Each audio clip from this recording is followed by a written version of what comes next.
Tranquilo. Irmãos, nós vamos nos basear em alguns materiais, mas o livro que nós vamos ter como norte para esse estudo é o livro A Família da Aliança, da Harriet e do Gerard.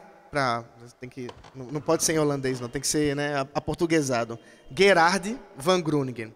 Esses pastores, né, quer dizer, esse pastor e a sua esposa, que escreveram esse livro já há algum tempo. Você tem esse livro em português, e é um livro que, assim, simples, mas que dá algumas diretrizes muito boas para aquilo que nós temos preparado para meditar sobre o tema da família. Por que nós escolhemos esse tema? Nós temos entendido, já há algum tempo, que a igreja tem passado por desafios muito grandes em termos de família. Nós, pastores, temos recebido em nossos gabinetes muitas e muitas famílias, isto é, casais, em crise.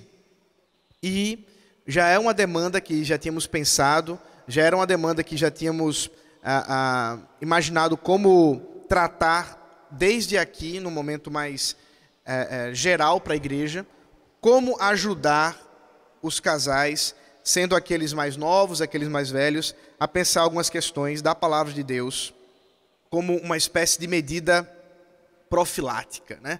Uma espécie de medida de prevenção. É claro, meus irmãos, que nós não cremos que a mera exposição doutrinária, o ensino, resolve os problemas, todas as questões. Mas nos dá norte, nos dá alguns princípios para que a gente possa desenvolver, amadurecer em momentos oportunos dentro da história das famílias. Nós cremos que a família é, como diz essas expressões mais marqueteiras, né? É projeto de Deus. Mas a gente crê nisso mesmo, né? Que é plano de Deus. E nós vamos tentar mostrar isso também durante o tempo de hoje. Bom, nosso tema de hoje é tratar sobre a origem da família e a família da aliança. Por que que nós cremos que a família é uma família da aliança. Esses são os dois grandes temas que vamos tratar hoje. Isso está mais ou menos aí nos 4 ou 5? 4, né? Os 4 primeiros capítulos do livro, A Família da Aliança, da Harriet e do Gerard. E no domingo que vem, se Deus assim permitir, nós vamos entrar um pouco mais sobre isso, falando dos papéis do homem e da mulher. Na sequência, o reverendo Daniel vai conduzir também o estudo, dessa vez falando mais sobre a questão dos mandatos dados desde a criação, e também vai poder desenvolver um pouco mais de questões da vida familiar que estão presentes lá no livro, tá bom? Mas isso vamos caminhando por partes. Vamos ter uma palavra de oração e nós vamos entrar no assunto, tá bom? Deus maravilhoso, nós te louvamos e bendizemos pelo tempo que o Senhor nos concede aqui. Nos abençoe, nós rogamos, pela tua graça e tua misericórdia, para que tudo isso seja feito para a tua glória e para a edificação do teu povo. Conduz, ó Deus, nosso estudo a respeito da família, a respeito desta instituição que o Senhor mesmo criou, que o Senhor mesmo deu os parâmetros para que nós vivamos e experimentemos, ó Deus, aquilo que o Senhor, enquanto Trindade Santa, experimenta no amor intratrinitário das pessoas da Trindade, e nós podemos experimentar na família. Abençoa-nos durante essa manhã, no nome de Jesus Cristo. Amém. Uma palavra ainda de explicação. Eu resolvi trazer minha esposa, porque, acho que os irmãos sabem disso, eu e Drica temos falado muito sobre família. Hoje mesmo eu vou falar sobre isso em uma outra igreja. Hoje à noite eu vou pregar sobre, dentro de um contexto de uma conferência sobre família, lá na igreja Presbiteriana de Encruzilhada. E Drica ontem estava falando sobre isso na igreja Presbiteriana de Prazeres. Prazeres, foi? Prazeres. Então eu achei que seria muito imprudente da nossa parte oferecermos isso para as igrejas que nos convidam e não termos o privilégio também de fazermos isso na nossa igrejinha. Então, essa foi a proposta, por isso que eu e Derick estamos juntos nesse tema, para falar um pouco sobre isso, tá bom? Só para completar. Pode completar, já que você está aqui para complementar mesmo.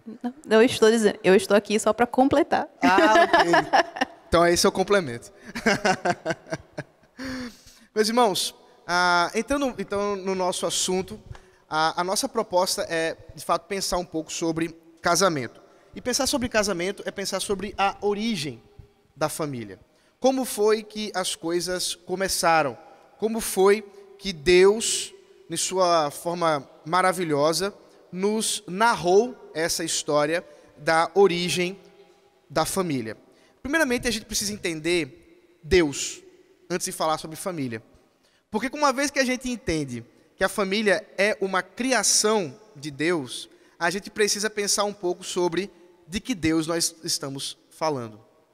Porque não pensar sobre quem é Deus é perdermos de vista a própria natureza e fundamentação da família.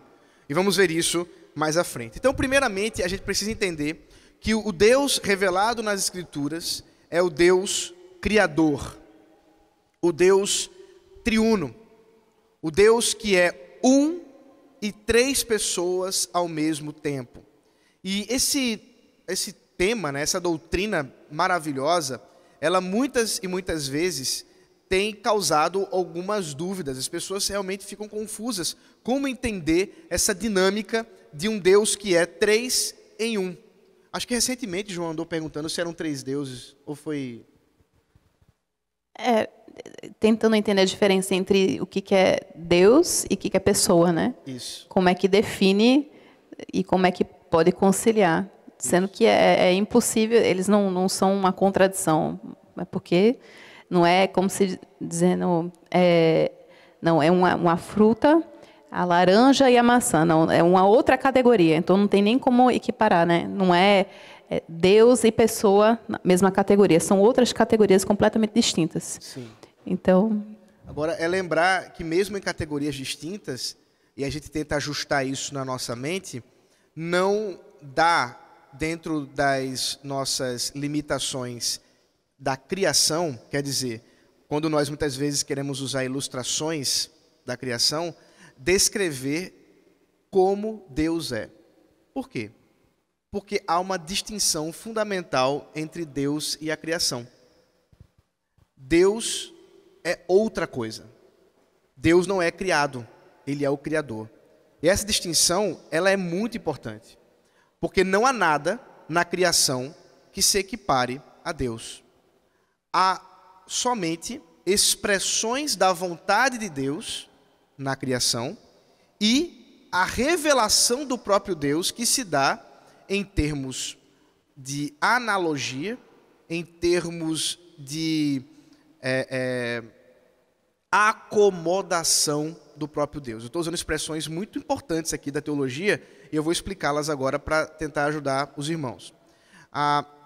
João Calvino, quando ele vai tentar descrever a natureza do ser de Deus e como Deus revela a si mesmo na palavra, na Escritura, ele fala que Deus se utilizou de uma acomodação. Por quê? Porque nós, como seres criados e limitados, não temos capacidade de compreender exaustivamente a Deus. E por isso Deus se revelou nas Escrituras de uma forma tal que, sendo verdadeira, não é exaustiva. Talvez uma ilustração que Calvino usou e que nos ajuda é que Deus balbuciou o seu ser na Escritura. O que significa isso? Você tem uma criança no seu colo e você quer explicar para ela alguma coisa. Você jamais vai chegar para ela com uma linguagem rebuscada, uma linguagem cheia de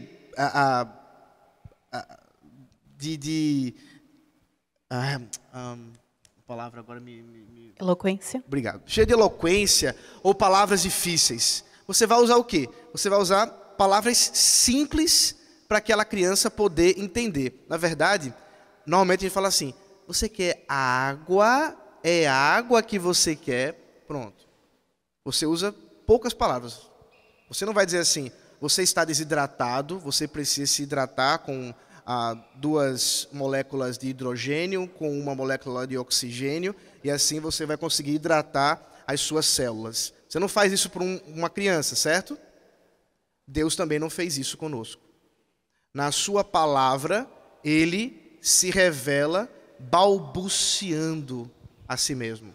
Então, esse balbuciar de Deus, do seu ser, é uma acomodação à nossa compreensão na linguagem do próprio Deus. A gente teve um caso recentemente em casa, ilustração aqui, eu estou aqui para servir as ilustrações.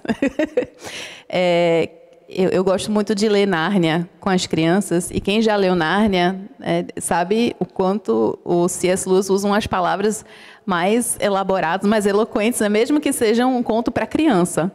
E até mesmo na tradução fica um pouquinho difícil, às vezes, deles compreenderem. Então, enquanto eu estava lendo para o João, o Samantha, eles estavam conseguindo acompanhar, mas a Chloe, a voar, né? Chloe com 4 anos, sem conseguir entender. E eu, acabei desistindo, depois de um tempo, de ler. Aí, ontem, eu pensei, não é possível que ela não possa, participar. Aí eu sentei com ela e eu comecei a contar, olhando para ela, na linguagem dela. E ela ficou assim, maravilhada. Mãe, ela entrou no guarda-roupa, tinha neve no chão. O que é um fauno, mãe? Me explica o que é um fauno. Quem nunca leu Nárnia, vão lá descobrir o que é um fauno. E ela estava lá, encantada, enquanto que eu já tinha lido essa história umas 2 vezes com eles, já tínhamos assistido o filme, ela nunca tinha prestado atenção, porque não estava alcançando o nível dela. Então, esse ato de amor, de realmente querer oferecer para os filhos na linguagem deles, de forma que eles não apenas compreendam, mas se encantem com isso, que eles tomem gosto por isso, para depois eles conseguirem entender numa linguagem mais elaborada. E aí entender, foi isso que a senhora estava contando. Era assim, era isso que eu estava contando. Então, isso caracteriza bem a revelação de Deus. Deus se revelou dessa forma. E, nesse sentido, portanto, o Deus que se revela nas Escrituras é um Deus pessoal. Ele é triuno, Pai, Filho e Espírito Santo. Esse Deus triuno, criador de todas as coisas, criou o homem em toda a sua inteireza. Deus criou o homem enquanto termos físicos e criou o homem também em seus termos espirituais. Então a Bíblia nos mostra lá em Gênesis, e você já pode abrir a palavra de Deus em Gênesis, para que a gente possa pensar algumas questões a respeito desse momento da criação. O capítulo 1 de Gênesis é um capítulo que descreve e resume a criação como um todo, os seus 6 dias criacionais, sendo o 6º dia exatamente o dia em que Deus criou o homem e a mulher. O capítulo 2, por outro lado, é um capítulo que entra um pouco mais nos detalhes em como foi que Deus criou o homem e a mulher. Descreve um pouco mais de como foi que essas coisas aconteceram. Uma coisa que chama a atenção, e eu quero ler com vocês o versículo 18 do capítulo 2, e depois a gente volta para o capítulo 1, mas eu quero ler com vocês o capítulo 2, versículo 18, para a gente pensar uma coisa que o texto nos chama a atenção. Gênesis capítulo 2, versículo 18. O Senhor Deus disse ainda: não é bom que o homem esteja só. É interessante quando a gente lê esse primeira parte do versículo 18, que ela compõe aí quase que uma contradição, mas pelo menos o texto está chamando a atenção para um problema. Porque se você leu o capítulo 1, você vai perceber que o narrador várias e várias vezes diz: e Deus criou e disse, isso é bom. E Deus disse, isso é bom. E Deus disse, isso é bom. Então, o narrador, ele repete isso como um refrão. dentro dessa estrutura da criação, em como Deus criou as coisas. Porque Deus criou as coisas boas, claro. Deus criou tudo como deveria ser. Os planos de Deus executados na criação são perfeitos, porque são de Deus. Porque Deus é perfeito. Porque Deus... Trocar de microfone? Assim está melhor? Ok. Porque os planos de Deus são perfeitos e, portanto, ao executar os seus planos na criação, Deus fez isso de modo perfeito. Então, o narrador intencionalmente vai repetindo isso. E isso é bom. E isso é bom. E isso é bom. Até que ele termina, né, no capítulo 6, no capítulo 6. No sexto dia, no capítulo 1, Deus olhando, né, após a criação do homem e dizendo que tudo que Deus havia criado era muito bom. Mas agora, no versículo 18, no capítulo 2, nós temos o Senhor dizendo outra coisa, bem diferente. Ele diz, não é bom. Então, ao dizer não é bom, Deus está chamando atenção para a gente aqui. O autor quer que a gente olhe com mais detalhes o que está acontecendo. O que não é bom? O que está acontecendo aqui que não é bom? Bom, Deus está falando, por meio do seu servo, Moisés, que não é bom que o homem esteja só. Por que não é bom que o homem esteja só? Aí vamos para o capítulo 1 agora, o versículo 26. Gênesis capítulo 1, versículo 26. E Deus disse, façamos o ser humano à nossa imagem, conforme a nossa semelhança. Tenha ele domínio sobre os peixes do mar, sobre as aves dos céus, sobre os animais domésticos, sobre toda a terra e sobre todos os animais que rastejam pela terra. Assim Deus criou o ser humano à sua imagem. A imagem de Deus o criou. Homem e mulher os criou. E Deus os abençoou e lhes disse, sejam fecundos, multipliquem-se, encham a terra e sujeitem-na. Tenham domínio sobre os peixes do mar, sobre as aves dos céus e sobre todo o animal que rasteja pela terra. Então, perceba que, diferente de tudo o quanto antes Deus havia criado, o próprio Deus agora olha para esse momento da criação no sexto dia e ele fala consigo mesmo, façamos o homem. É claro que o que está descrito para nós no plural, no uso do plural, Deus falando sobre si mesmo no plural, não nos dá todos os detalhes que foram revelados no resto das Escrituras, especialmente no Novo Testamento, sobre a Trindade. Mas nós cremos que a leitura mais natural do texto é observarmos que o autor divino, juntamente com o autor humano, estão nos dando aqui um lampejo, uma luzinha sobre a natureza de Deus como um ser pluripessoal. Um ser que é um Deus, mas ao mesmo tempo uma comunidade. E é claro que isso não está tão óbvio no texto, vai ser desenvolvido mais à frente, mas alguns intérpretes, para contrariar essa posição, vão dizer que Deus estaria falando com os anjos. Na Assembleia dos Anjos, Deus estaria dizendo, façamos. O problema dessa visão é compreender os anjos como co-criadores com Deus. Porque nós cremos que Deus é o Criador, não os anjos. Portanto, ao entender isso, nós podemos observar que, de fato, quando Deus fala, façamos, Ele está falando consigo mesmo, as três pessoas da Trindade, nesse relacionamento de amor intrapessoal, intratrinitário, dizendo, façamos o homem à nossa imagem. Agora, se o homem está sendo criado por Deus, a imagem do Criador, como um reflexo do Criador, em dependência do próprio Criador, é necessário, portanto, que esse homem seja, de alguma forma, análogo a Deus, que haja uma relação de semelhança entre o homem e Deus. E aí nós entendemos por que o versículo 18 diz que não é bom que o homem esteja só. Porque o homem sozinho, Adão somente, não poderia cumprir essa tarefa. A tarefa de ser imagem e semelhança do Criador. Não era possível, na natureza humana solitária de Adão, cumprir perfeitamente o chamado de ser imagem e semelhança do Criador. Era necessário, portanto, que houvesse alguém ao seu lado.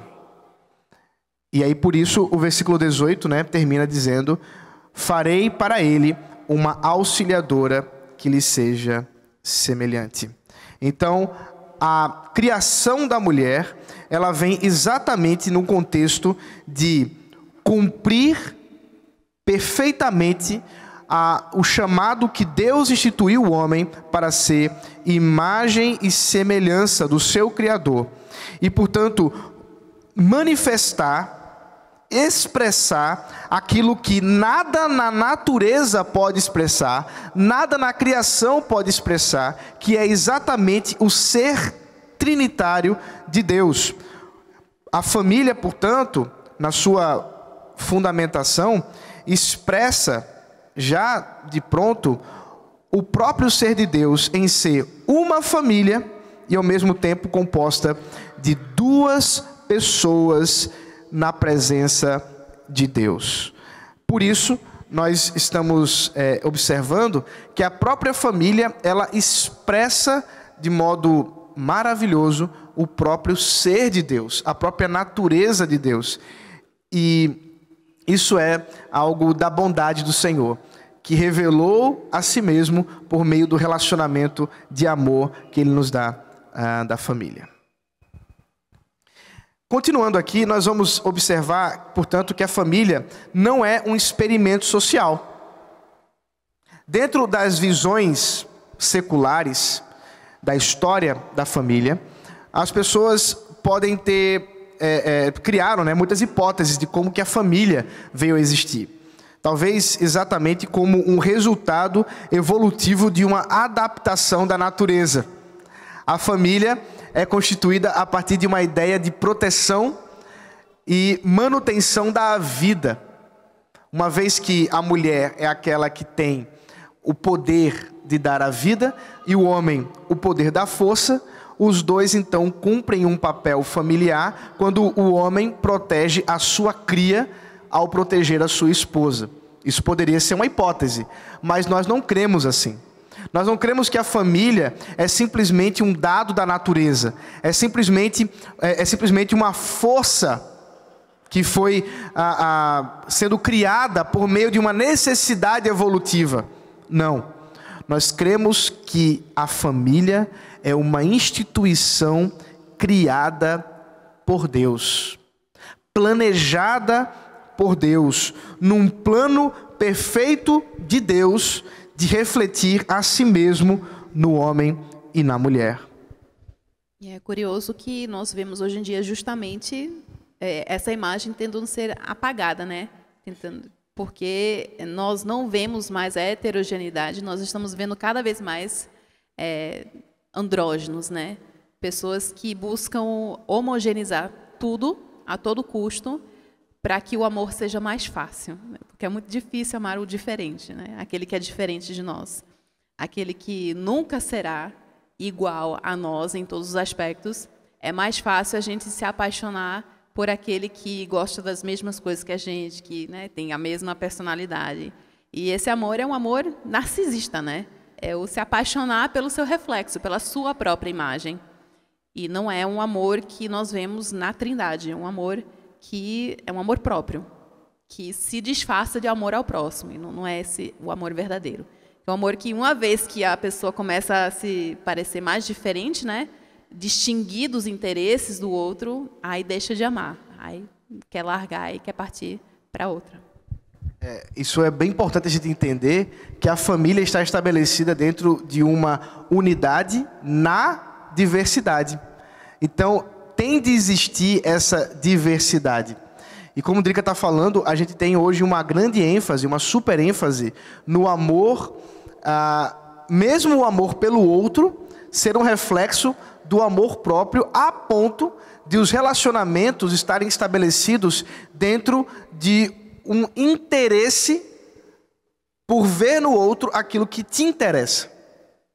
Então você se encanta porque aquela pessoa ela tem os mesmos desejos, as mesmas visões, as mesmas ideias, só que isso é uma profunda tolice. E não é à toa, portanto, que nós estamos vendo um crescimento daquilo que é chamado de o amor homoafetivo.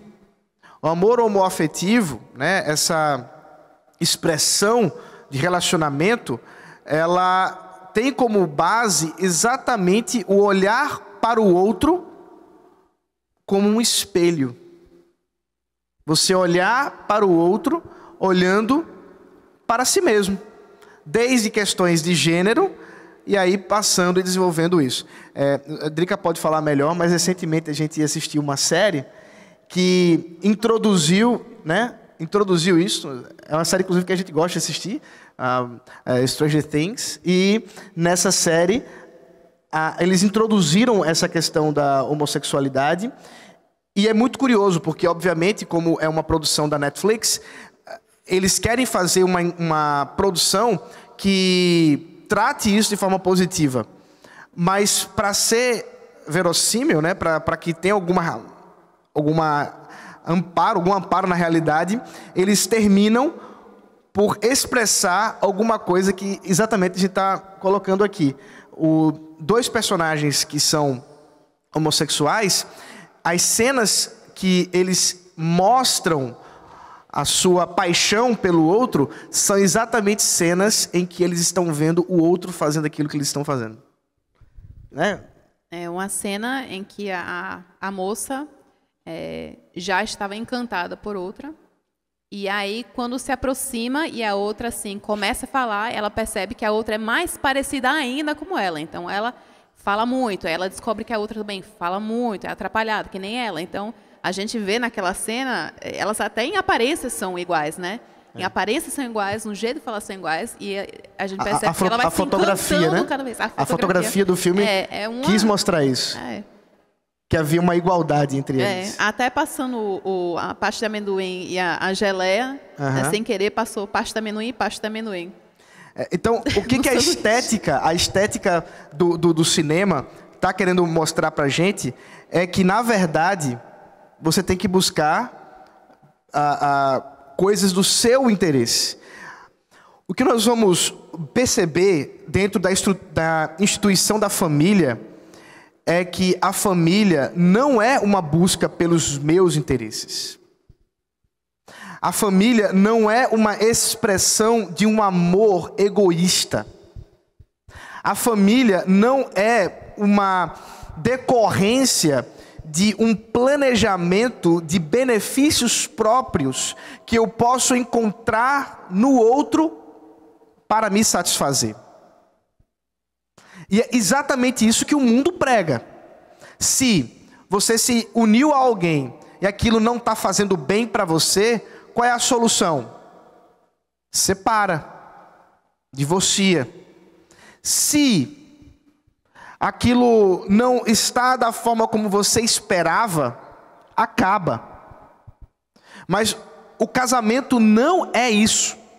Porque o casamento, dado por Deus, dentro dessa estrutura de unidade e diversidade, e veja, nós estamos enfatizando a diversidade, mas nós não estamos negando que há uma unidade. Isso significa o quê? Que as pessoas, é claro que elas têm interesses próprios. Inclusive, vamos ver daqui a pouco que como é a família da aliança, ela é fundamentada na aliança da graça, na obra de Cristo Jesus. É óbvio. Mas o que a gente quer mostrar é que quando nós super enfatizamos esse amor próprio na busca por um parceiro para o casamento, ou até mesmo já no casamento, em que você está insatisfeito porque as coisas não estão indo exatamente como você queria, você tem que lembrar que a família não é uma expressão do amor próprio, mas muito mais uma expressão do amor de serviço de Cristo Jesus. E nós somos chamados a servir uns aos outros. Nós somos chamados a manifestar esse serviço. E, meus irmãos, o mistério do amor marital, o mistério da família é tão grandioso que quando eu manifesto o serviço e o amor sacrificial em benefício do meu cônjuge, dos meus filhos, Deus me dá ainda mais amor, Deus me dá ainda mais interesse pelo meu cônjuge, né, pelos meus filhos, exatamente porque Deus tem uma promessa nisso aí. O plano é de Deus. Por isso que entrar no casamento é confiar no Senhor. É confiar no plano de Deus. Porque, sendo bem sincero, em termos humanos, seculares, casamento é a pior coisa que você pode fazer na sua vida. Porque você vai se atrelar a alguém quando você tem tantas e tantas pessoas às quais você pode desenvolver um relacionamento. Porque você vai, por exemplo, gastar seu tempo, gastar seu dinheiro, criando filhos, quando que em 18 anos eles saem de casa, em 20 anos eles vão sair de casa, e acabou. Se você for pensar em termos de amor próprio, de serviço a si mesmo, de intenções do próprio coração, família é algo totalmente contraintuitivo. Não é algo que nós deveríamos projetar. Mas nós cremos num Deus que vai muito além daquilo que os nossos olhos podem enxergar. Nós cremos num Deus que nos deu a família como um desfrutar de experiências que jamais podem ser reproduzidas sem fé. Então, quando a gente vê, por exemplo, famílias que se unem dentro de uma estrutura sem a fé do Senhor Jesus Cristo, que não são crentes, nós estamos vendo graça de Deus aí, viu, meus irmãos?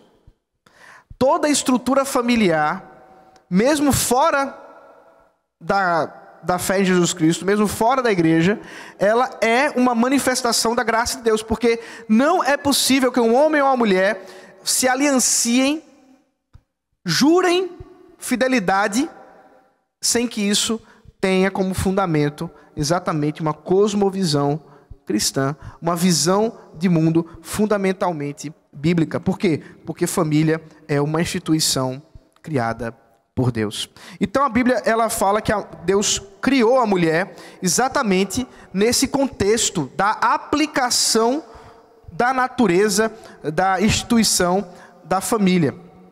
Eu queria que vocês lessem comigo aqui mais um pouquinho do capítulo 2, vamos continuar a leitura até o versículo 24. Então, a gente leu o versículo 18, né?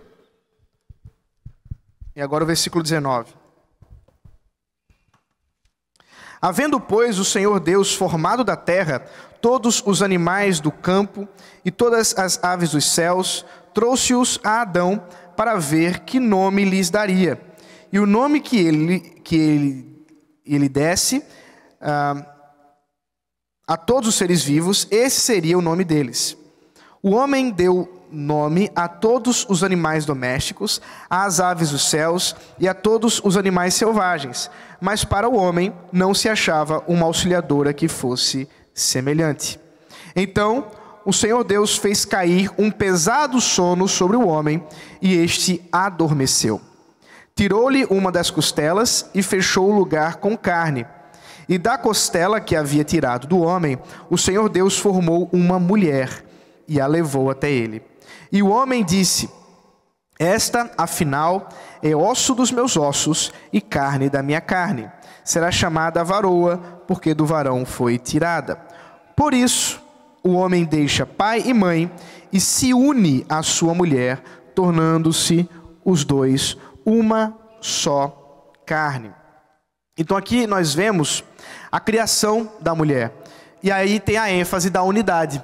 Perceba que Adão, como mordomo, né? Como aquele que foi trazido por Deus e colocado no jardim para representar o próprio Deus na criação, começa a dar nome aos animais. Ele vai vendo os animais, vai dando nome aos animais. Isso é uma ação de liderança. Ninguém dá nome se não tem autoridade para isso. Mas, no entanto, dentro dos pares que ele observa na criação, ele mesmo não acha para si alguém. Isso por quê? Porque Deus ainda não havia criado a mulher, e ele vai criar a mulher exatamente a partir da mesma carne, da costela de Adão. Muito se tem teorizado sobre por que Deus havia tirado da costela, né? Por que dessa região. Então, por exemplo, há uma citação famosa do Matthew Henry, exatamente, que diz o seguinte: Deus não tirou... Tu lembra da citação? Eu me esqueci agora da citação. Da cabeça ou dos pés? Deus não tirou da cabeça para não dominar o homem, não tirou dos pés para que não fosse subjugado por ele, mas tirou da costela para que estivesse ao lado dele. Para ser abraçada. Para ser abraçada por ele. Por isso que no abraço, né? Você fala, volte aqui para de onde você veio, né? Vem aqui. Exatamente. No abraço, o homem coloca a mulher de onde ela da sua origem, né? Exatamente. Bom, é claro que isso é caminhar muito além do que nós podemos achar diretamente do texto. Mas o ponto que devemos observar é a conclusão que o próprio Adão chega. Ele olha para a mulher, né, e como um poema, ele olha para ela e diz: olha, essa aí é de fato osso dos meus ossos e carne da minha carne, porque ela foi tirada de mim. E isso é importante. Deus, por exemplo, poderia ter feito o seguinte: ele poderia ter pego do mesmo barro, soprado nas narinas e feito a mulher. Mas ele fez isso do homem, para que os dois compartilhassem não só da mesma origem, mas de fato fossem iguais. E essa igualdade, ela é importante também a gente considerar.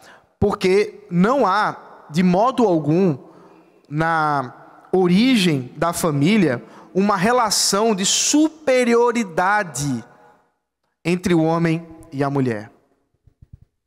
E isso eu sei que é muito combatido em nossos dias pelas visões progressistas, especialmente aquilo que é chamado de feminismo, que atribui a uma espécie, aí o que eles chamam de machismo, essa ideia. E vocês devem já ter observado que muitas vezes esses grupos feministas, muitas vezes não, todas as vezes, atribuem a religião cristã como aquela culpada por ter colocado a mulher numa relação de inferioridade na sociedade. Mas nós não cremos assim. A Bíblia nos dá uma diretriz muito clara a respeito da igualdade entre o homem e a mulher. Uma vez que homem e mulher são uma só carne. E essa igualdade desde a criação, da origem, como também no próprio casamento, porque é isso que Moisés vai concluir no versículo 24. E perceba que essa conclusão de Moisés é uma conclusão que generaliza o conceito de família, porque Moisés não está falando de Adão e Eva, porque Adão e Eva não tinham pais. Perceba, ele vai dizer, olha, por isso o homem deixa pai e mãe. E que mãe, que pai que Adão tem?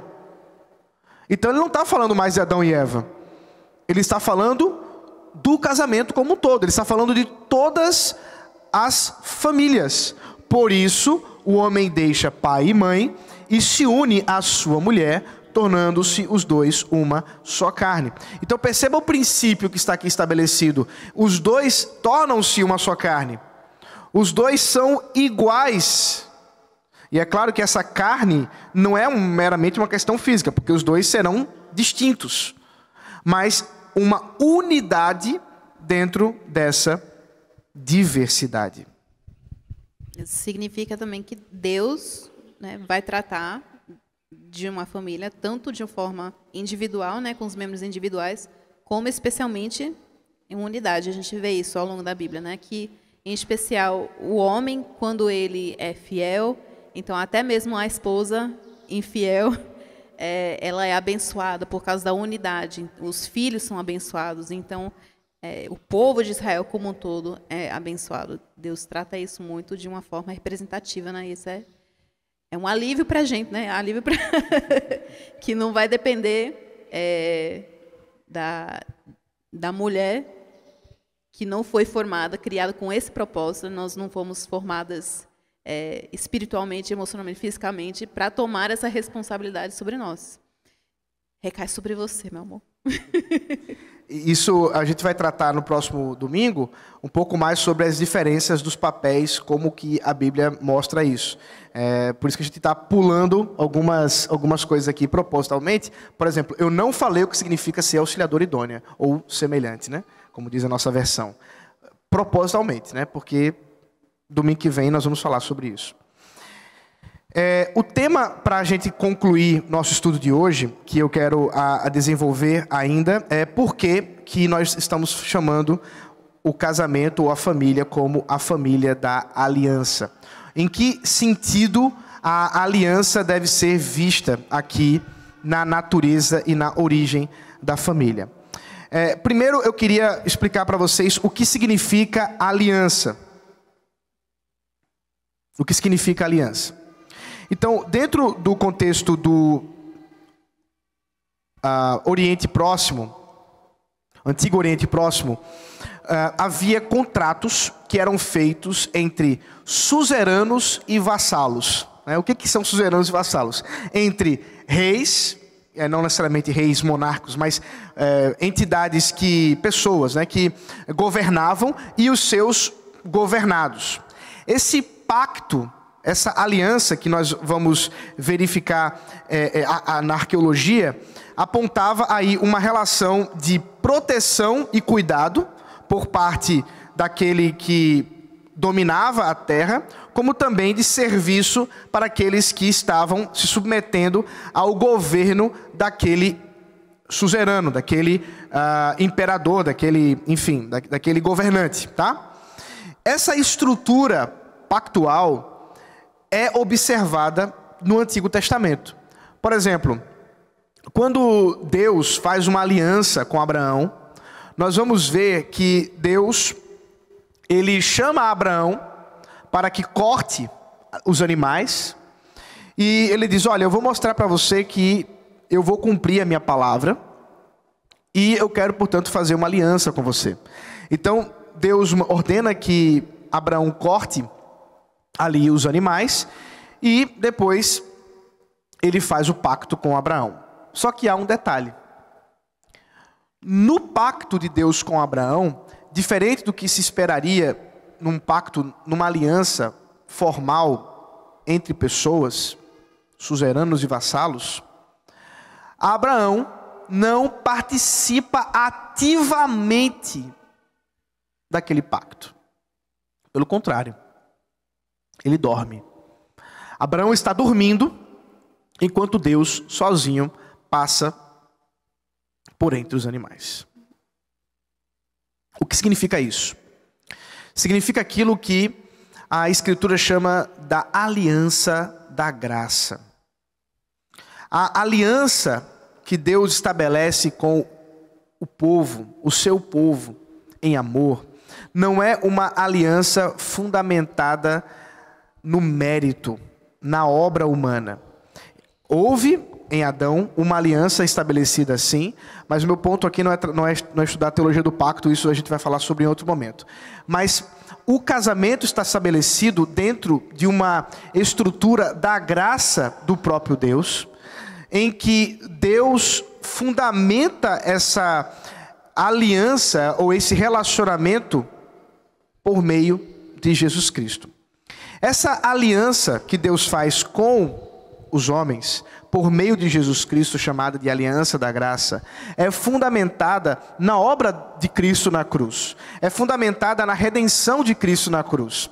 Essa obra, portanto, é fundamentada no amor de Deus. Num pacto que antecede, inclusive, o pacto de Deus conosco, que é o pacto intratrinitário de amor perpétuo entre as pessoas da Trindade. Então Deus é um Deus da aliança. Deus resolveu se comprometer conosco sem que nós tivéssemos com Ele qualquer coisa a beneficiá-lo. Não havia nada em nós que pudéssemos dar a Deus para que Ele tivesse interesse em se aliançar conosco. Mas Deus se aliançou. Deus fez um pacto conosco. E esse pacto, portanto, é o contrato unilateral de Deus em em fundamentar em seu próprio Filho, no sacrifício do seu Filho, os nossos pecados, para que nós sejamos salvos e redimidos, mas também para que o seu amor seja perpétuo e perfeito. Por isso que essa aliança da graça, ela não pode ser anulada, ela não pode ser quebrada. Agora, como é que o casamento entra nessa questão? Ela entra porque o casamento também tem uma estrutura pactual. Porque uma vez que o nosso amor para com o próximo é fundamentado no amor do próprio Deus, que é pactual, esse amor também será pactual, também será uma aliança. E dentro dessa estrutura de aliança, não é apenas um acordo, mas um compromisso. Veja, aí está uma coisa que para nós é cara. Por que, por exemplo, na Igreja Presbiteriana do Brasil, nós não aceitamos como membros pessoas que se uniram apenas dentro de uma estrutura de união estável? Não sei se vocês sabiam disso. Há uma determinação do Supremo Concílio que nós não aceitamos membros que não sejam casados, mesmo que estejam numa relação de união estável. Solteiros podem, né? Oi? Solteiros. Os solteiros sim. Solteiro pode. Eu estou falando de pessoas juntas. Oh, meu Deus. Sim. Por que não? Por que pessoas não casadas, no caso, juntadas, mesmo com união estável, não podem? Porque não fizeram um pacto. Porque nós cremos que dentro daquilo que a nossa lei estabelece como união estável, ainda que hoje exista quase uma igualdade, né, em termos legais, mas lá na origem de como isso foi estabelecido, a ideia era fazer uma distinção maior. Nós acreditamos que é necessário que haja um compromisso público, que haja uma expressão pública dessa aliança. Por quê? Não só por uma estrutura legal. No casamento não é apenas uma questão civil, mas porque Deus nos chama a uma aliança, e quando o Estado pergunta: vocês são aliançados? Nós devemos dizer isso publicamente. E a nossa lei, ela estabelece isso, meios para isso, porque ela entende que de fato existe uma diferença. Por exemplo, se você vai fazer seu imposto de renda, existe uma diferença entre as pessoas que declaram imposto de renda solteiro e casado. Não existe? Por quê? Porque o Estado reconhece que há uma diferença. Agora, se você se junta com alguém e não torna isso público, quer dizer, isso não está estabelecido em termos legais, haverá uma diferença no imposto de renda? Não. A não ser que vocês tenham bens, etc., mas isso é outra história. É por isso que não é meramente uma questão de você estar abrindo uma empresa com uma pessoa. O casamento não é uma abertura de empresa, não é um CNPJ que você abre com alguém. Casamento é uma aliança e, portanto, envolve compromissos, envolve juramento.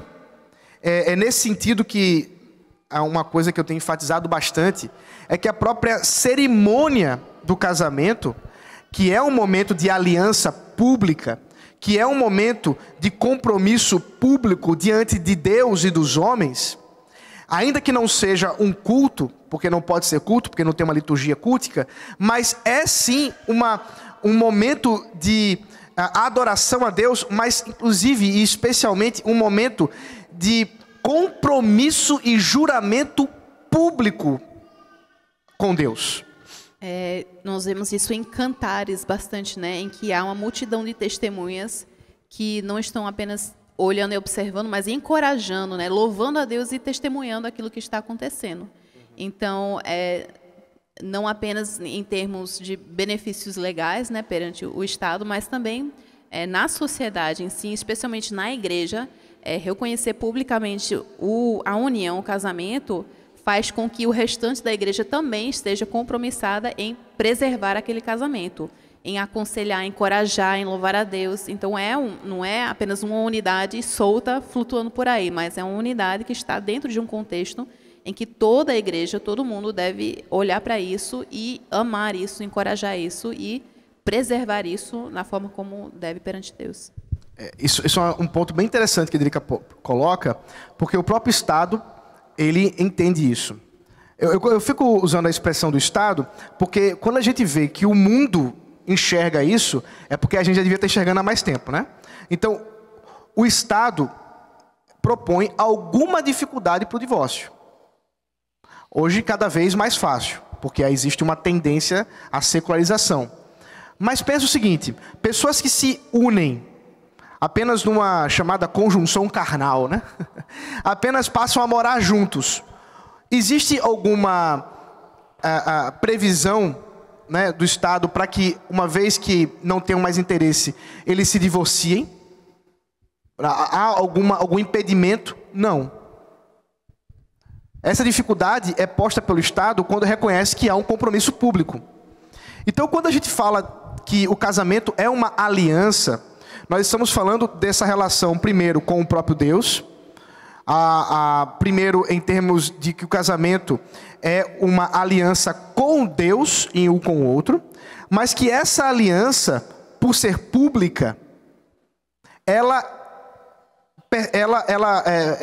se manifesta na sociedade e deve ser encorajada pela igreja e pela sociedade para que seja perpétua, como Deus assim o determinou, para que ela se mantenha dentro dessa estrutura, para que haja ordem dentro desses compromissos e juramentos que foram assim colocados para que o casamento exista.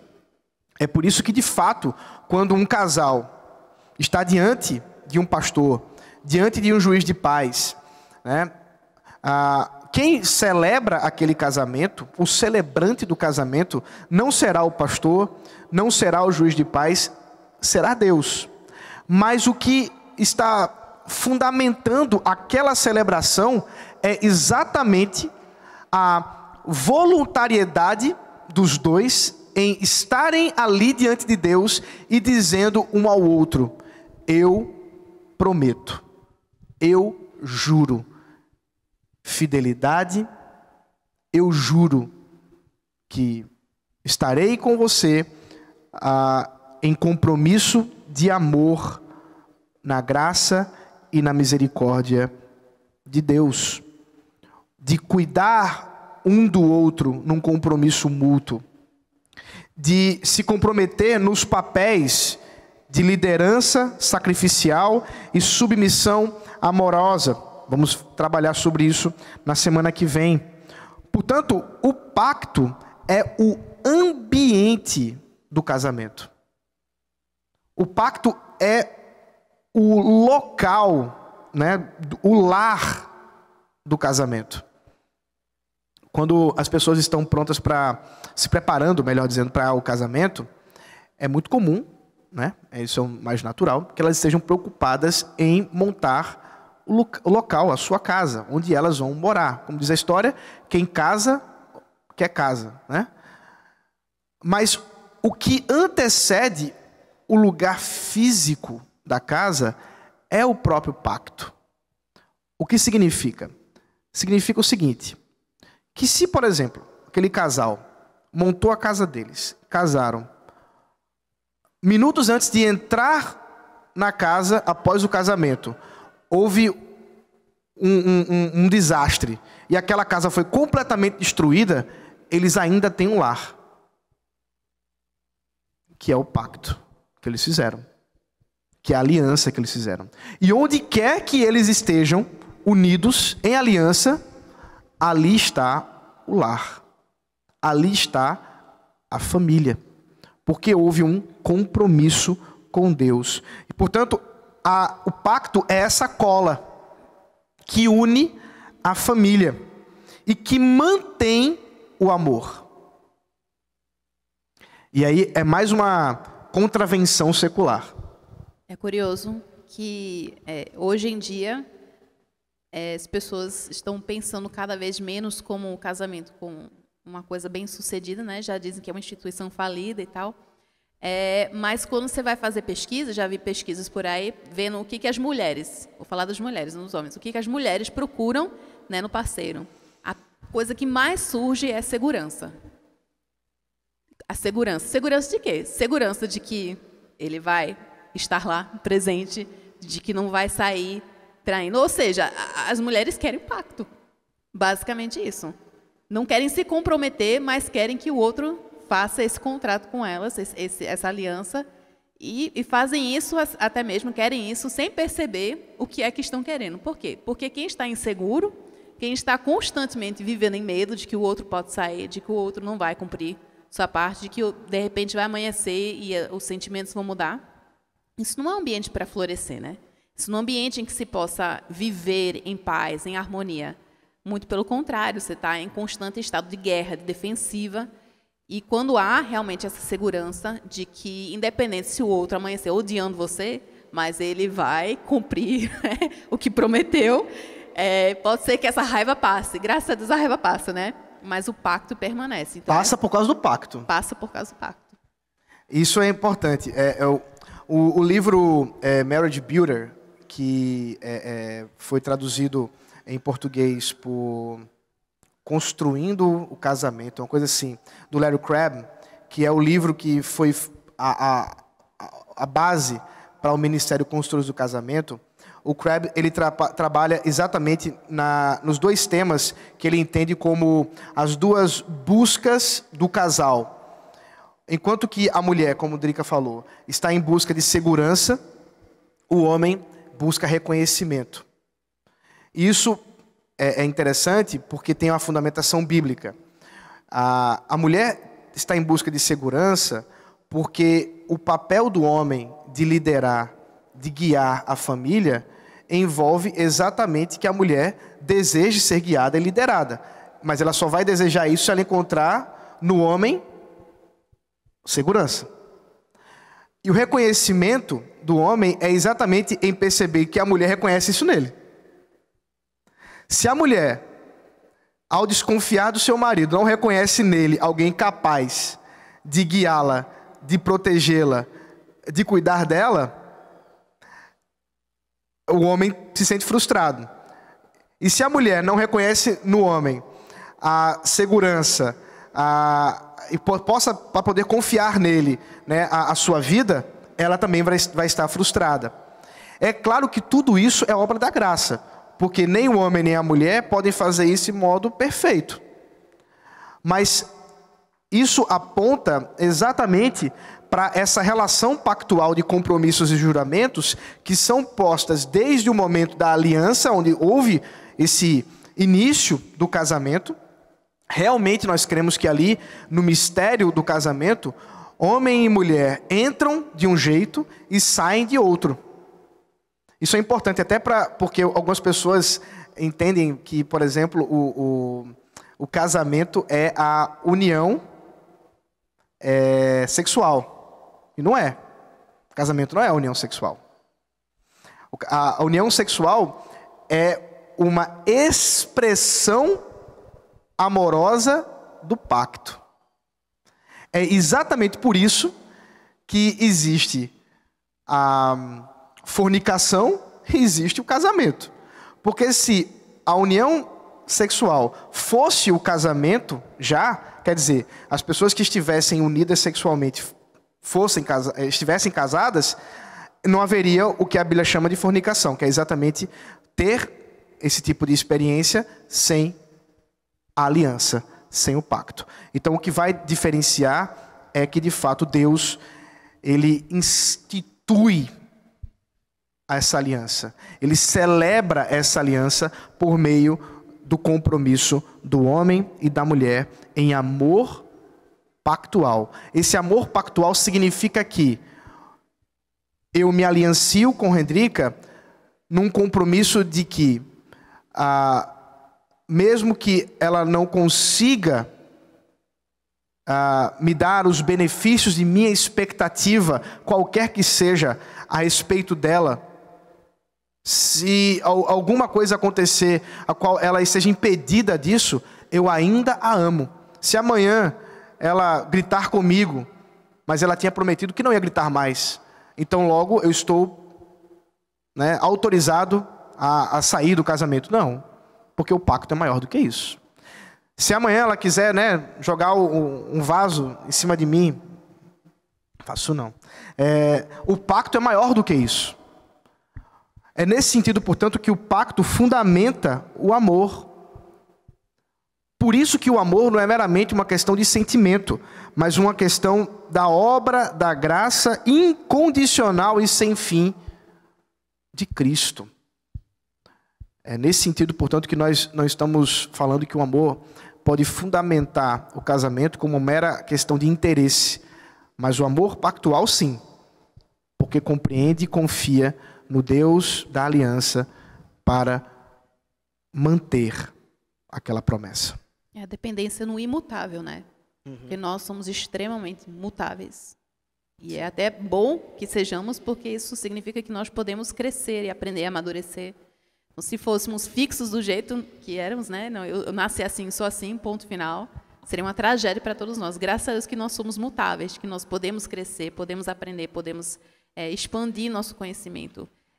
Mas é uma aliança do começo ao fim, que é dependente na imutabilidade de Deus. Então, são dois mutáveis crescendo na imutabilidade de Deus. E isso é uma segurança a mais que nos dá, né? Que independente de como eu vou amanhecer amanhã, de como será daqui a 50 anos, se a gente chegar, né? Isso, mais 50 anos de casado, Deus será o mesmo lá.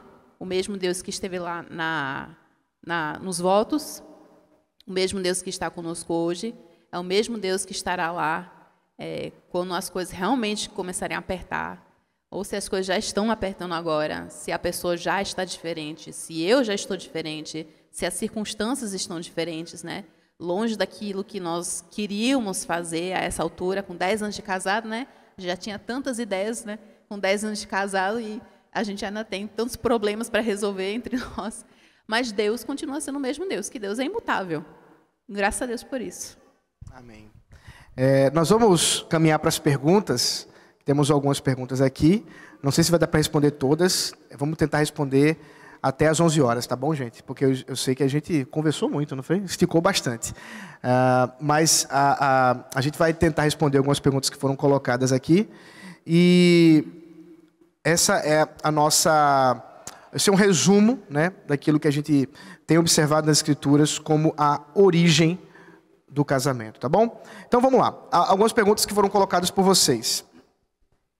O pecado da idolatria é muito evidente quando se tem atitudes narcisistas. A pessoa idolatra a si mesmo. Essas atitudes são refletidas no fazer as coisas por si próprio. Sabemos que o esvaziar a si mesmo e o colocar Jesus à frente de nossas vontades são o caminho para um relacionamento segundo a vontade de Deus. Mas como conseguir colocar isso em prática? O chamado que o Senhor Jesus Cristo nos deu para esvaziar-se, né, para tomar a cruz, para negar a si mesmo, é um chamado para todos os crentes. E nós somos, portanto, levados a considerar a vontade de Deus a despeito da nossa vontade. Como exercitar isso? Bom, isso é uma questão diária. Isso é uma questão em que você precisa verificar diariamente na palavra de Deus aquilo que tem levado você a pecar, aquilo que tem levado você a desejar aquilo contra Deus e, portanto, aquilo que você precisa anular.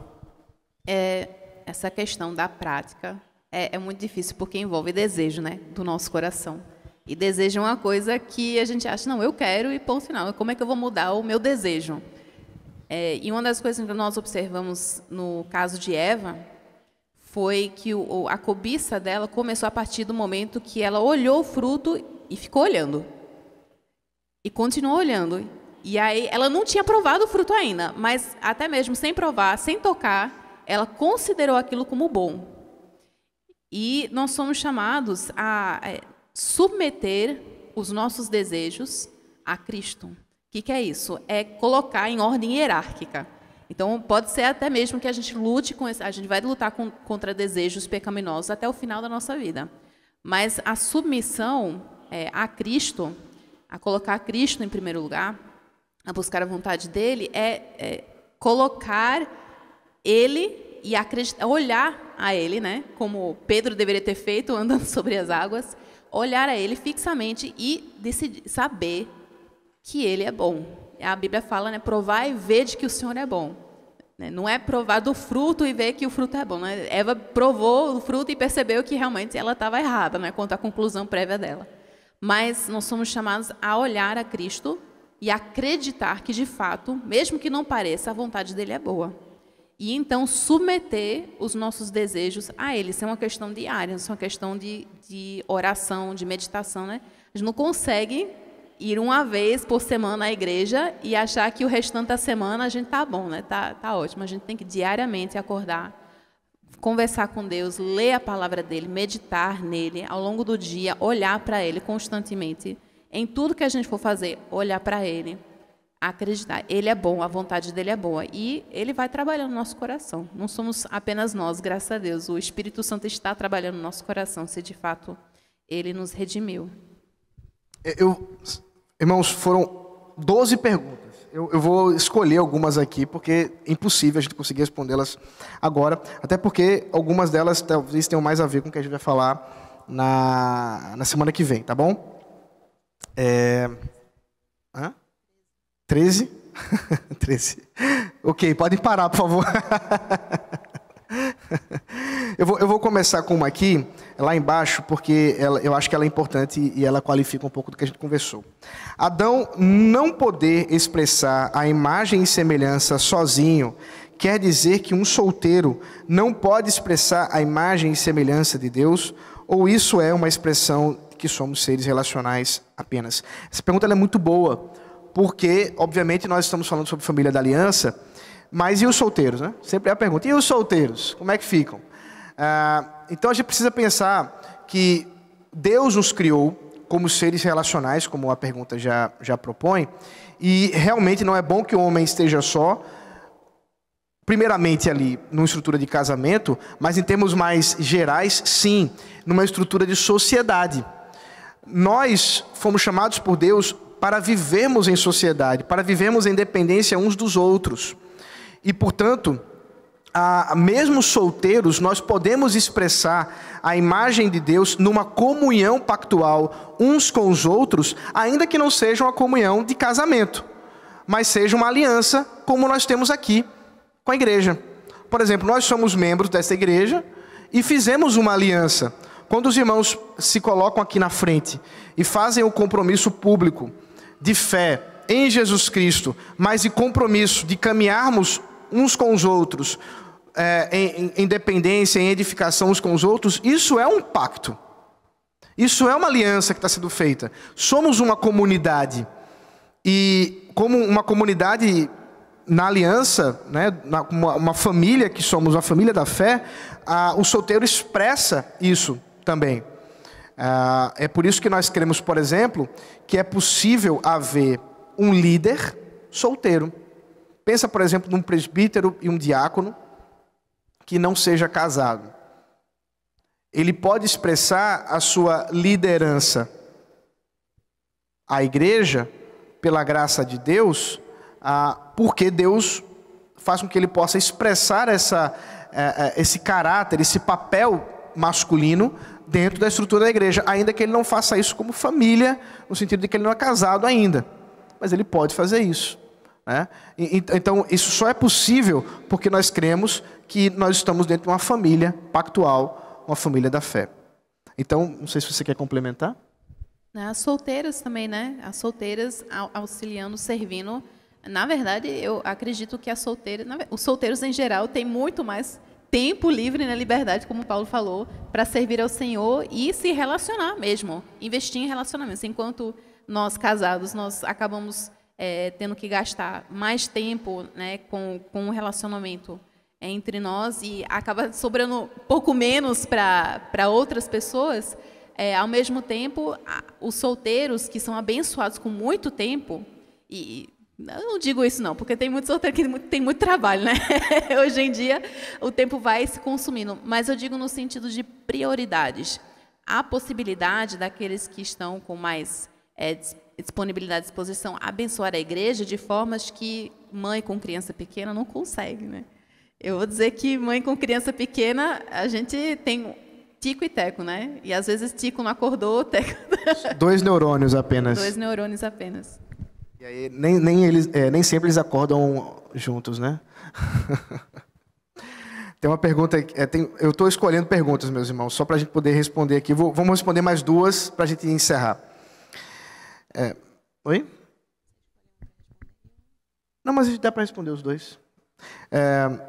Se você quiser, né, complementar.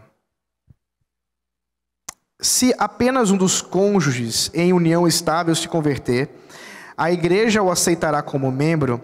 Se mais tarde o outro cônjuge se converter, como ficará a situação do casal?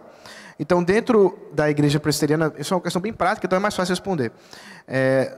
Como que seria, né, um caso de uma pessoa que está ajuntada ou em união estável, qualquer um dos dois casos, né?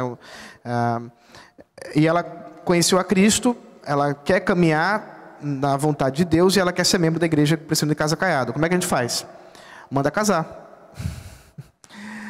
Graças a Deus, isso tem acontecido, já aconteceu comigo algumas vezes, da gente receber pessoas não crentes, conheceram a Cristo, e para serem levadas ao batismo, eu conversei com o casal, mesmo que uma das partes não fosse crente, já estavam aliançados, mas não formalmente. Então havia ali um compromisso, ainda que não público. Então agora faz o compromisso público. E aí eu caminhei com essas pessoas para que elas pudessem casar. Casaram e foram recebidas como membros. Ou melhor, foi recebida como membro. Era só uma das pessoas que tinha recebido a Cristo. E então a pessoa foi recebida. Existe uma exceção. Qual é a exceção a essa regra? Quando uma das partes, né, obviamente a parte não crente, não quer o casamento. Então imagine só o caso de uma mulher ou de um homem que vem aqui à IPCC, começa a visitar, confessa a sua fé no Senhor Jesus Cristo e quer ser membro, quer dizer, quer ser batizado, recebido como membro. Então nós conversamos com o casal, né, conversamos com a outra parte não crente, e a pessoa diz assim, olha, não, nós estamos juntos há muito tempo, mais de 30 anos juntos, para quê casar? Isso é um negócio de papel, coisa de homem, isso aí, quero isso não. E aí, a gente estaria impedindo aquela outra pessoa que é crente, que quer casar, que quer fazer a coisa certa, ser membro da igreja? Não. Aí, nesses casos excepcionais, a igreja recebe, batiza, ainda que não haja o casamento. Entendendo que aquela pessoa deseja, mas ela foi impedida por uma coisa que está além do seu poder de decidir, né? É um caso excepcional. Podemos afirmar que não é necessário ter casamento religioso, uma vez que haja casamento civil diante do juiz? Sim. O que é chamado de casamento religioso ou celebração religiosa, nós entendemos que não passa de um rogar as bênçãos de Deus na vida daquele casal. E rogar as bênçãos de Deus pode ser feito de muitas formas. Pode ser feito numa celebração como geralmente é feito entre os casais crentes. Pode ser feito até no culto público, trazendo o casal e orar por ele ali na frente. Pode ser feito num negócio menor, né? O pastor vai lá, ora por aquelas pessoas. Na Igreja Presbiteriana do Brasil, só o pastor pode fazer isso. Nem presbíteros regentes, nem seminarista, nem um membro pode rogar as bênçãos em uma celebração pública de casamento dentro de uma estrutura da Igreja Presbiteriana do Brasil. Isso não pode ser feito. É feito em alguns lugares e está errado mesmo, é passível de disciplina. Isso está dentro da estrutura da Igreja Presbiteriana do Brasil como uma das funções privativas do ministro, do presbítero docente. Isso significa que nós entendemos que, mesmo quando é uma cerimônia religiosa, ainda que já celebrada no cartório, só o ministro pode fazer isso. Só o ministro pode fazer isso. Tá? Essa é uma determinação da Igreja Presbiteriana do Brasil. É necessário? Não. O casal ele pode fazer apenas o cartório, depois pedir ao pastor para orar por eles na igreja. Pronto, foi feita a cerimônia pública religiosa também. E eu só quero só dar um adendo sobre isso aqui. É um momento meu de um parêntese pastoral aqui.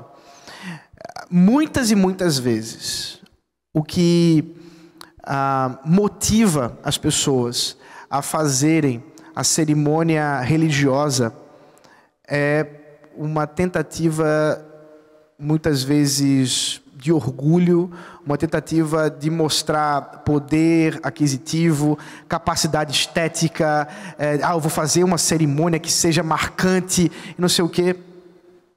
Isso não tem nada a ver com a glória de Deus e não tem nada a ver com casamento.